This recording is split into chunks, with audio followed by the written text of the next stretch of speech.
En la Xunta de Gobierno aprobaremos la humanización de la calle Taluz, en suma, las escaleras de la calle Taluz. Y esta es otra de las grandes obras del Vigo vertical, porque va a cambiar toda la zona, ¿verdad?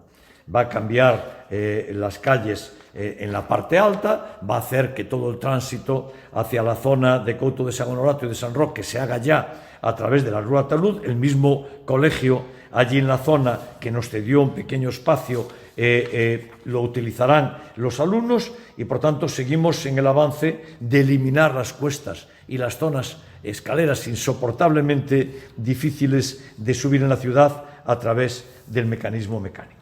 También adjudicamos la humanización de la calle de Valladolid, por tanto seguimos avanzando en las humanizaciones, son 378.000 euros y, como siempre hacemos, ¿verdad? Son casi 150 metros en aceras de granito, en pluviales, en fecales, el subsuelo, que es tan importante en las humanizaciones, y una forma de hacer un Vigo amable y un Vigo para la gente.